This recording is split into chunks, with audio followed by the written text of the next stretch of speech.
వాటికి వెళ్ళి ప్రచార నిమిత్తమై నాగరాజు గారిని భారతీయ జనతా పార్టీ యొక్క కౌన్సిలర్ అభ్యర్థిగా గెలిపించి మన కాషాయ జెండాని మున్సిపల్ గడ్డపై ఎగురవేయాల్సిందిగా కోరుతున్నాను. జై భారత్.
తమ్ముడు పర్ఫార్మర్ దా కొంచెం సందేరాక మీరు అసలు పక్కన సీసీ రోడ్ వేయించడం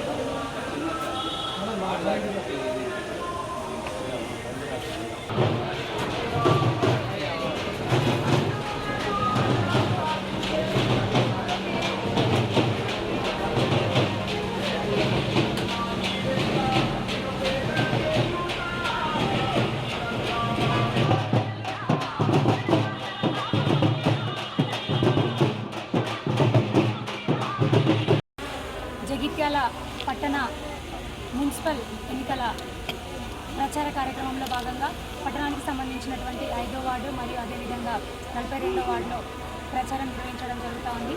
మా 5వ వార్డు బీజేపీ పార్టీ బలపరిచినటువంటి అభ్యర్థి సోదరుడు శ్రీనివాస్ గారు, అదేవిధంగా 42వ వార్డులో భారతీయ జనతా పార్టీ బలపరిచినటువంటి అభ్యర్థి సోదరుడు నిమ్మల నాగరాజుకి సపోర్టుగా ప్రచారం నిర్వహించడం జరుగుతూ ఉంది.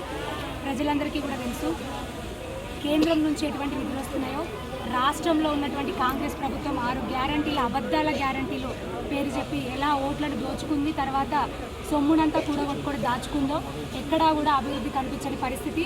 6 గ్యారంటీలు గాలికి వదిలేసి ఇష్టారీతిన ఇప్పుడు వచ్చి అసలు కాంగ్రెస్ పార్టీలో ఎవరున్నారో తెలియదు, బీఆర్ఎస్ పార్టీలో ఎవరున్నారో తెలియదు, వాళ్ళ నాయకుడు ఏ పార్టీలో ఉన్నారో కూడా తెలియదు. వాళ్ళు వచ్చి ఓట్లు అడుగుతున్నారు. మళ్ళీ వాళ్ళు గెలిపిస్తే వాళ్ళు ఏ పార్టీలో ఉంటారు, వాళ్ళే కొట్టుకుంటారా, కొట్టుకునే పద్ధతిలో మరి మనల్ని పట్టించుకుంటారా లేదా కూడా తెలియని పరిస్థితి, అగమ్య గోచరం అయిపోతుంది. అందుకే బాజాప్తా మేము భారతీయ జనతా పార్టీ కండువ కప్పుకొని మా కాషాయ సైనికులను, బీజేపీ పార్టీ అభ్యర్థులను మీ వార్డులలో మీకు సేవకులుగా పంపిస్తూ ఉన్నాము.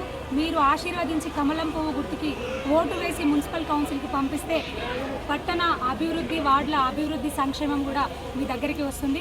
కేంద్ర ప్రభుత్వం నుంచి నరేంద్ర మోదీ గారు పంపించేటటువంటి నిధులతోనే ప్రతి పల్లెలు, ప్రతి పట్టణాలు కూడా అభివృద్ధి జరుగుతూ ఉంది. ఇది ఎవరం చెప్పింది కాదు, స్వయానా రేవంత్ రెడ్డే చెప్పిండు.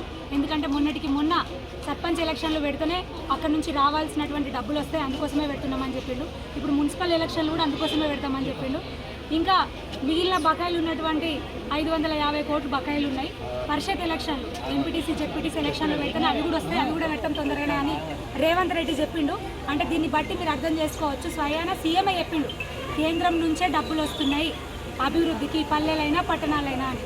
మరి అట్లాంటప్పుడు కేంద్రంలో బీజేపీ పార్టీ అధికారంలో ఉంది, ఇక్కడ మన గల్లీలో కూడా బీజేపీ పార్టీ అధికారంలో ఉంటే, అంటే బీజేపీ కౌన్సిలర్లు ఉంటే, బీజేపీ చైర్మన్లు ఉంటే, అక్కడి నుంచి వచ్చినటువంటి ప్రతి ఒక్క రూపాయి ఎవరి జేబులో పోకుండా, ఎవరి నోట్లకు పోకుండా, ఎవరి కాంట్రాక్టర్లకు బలవ్వకుండా మన వరకు, మన ఇంటి వరకు వస్తుంది, మన గల్లీ వరకు వస్తుంది. రోడ్ల రూపంలో కానీ, మోర్ల రూపంలో కానీ, అండర్ గ్రౌండ్ డ్రైనేజ్ సిస్టమ్ అన్నారు, ఏమైంది, ఎడవైంది, పత్తా లేదు. 60 కోట్లు ఎంపీ గారు పట్టుబట్టి మరి, ధర్మపురి అరవింద్ గారు పట్టుబట్టి మరి మన పట్టణానికి 60 కోట్ల నిధులు తీసుకొని వచ్చి ఇచ్చిండు. ఎందుకంటే రాష్ట్రంలో మన ప్రభుత్వం లేదా, వీడు ఎమ్మెల్యే లేడా, సరిగా చక్కగా లేడు, ఉన్నాడు కానీ ఏ పార్టీలో ఉన్నాడో తెలియదు, ఉన్నా కూడా చక్కగా లేడు. ఆయన అన్ని కాంట్రాక్ట్లు, డబుల్ బెడ్రూమ్ వాళ్ళైనా, ఈ కాలేజీలు వాళ్ళైనా, చిన్న 5 లక్షల కాంట్రాక్టులు, మున్సిపల్ కాంట్రాక్టులు కూడా ఆయన అయినాయి. సరే, ఆ కాంట్రాక్టులు తీసుకొని ఆయన ఇష్టం, కానీ ఆ చేసిన పనులన్నా చక్కగా చేస్తే మంచిగా ఉంటుంది. 60 కోట్లు ఏడబెట్టినావు, వేసిన రోడ్ల మీదనే రోడ్లు వేస్తున్నావు, ఏడికొచ్చా ఏడికి అక్కడికి వచ్చి, లేని దగ్గర వేయాలి, ఇరుకు గల్లీలన్నా కొంచెం పెద్దగా చేసి వేయాలి.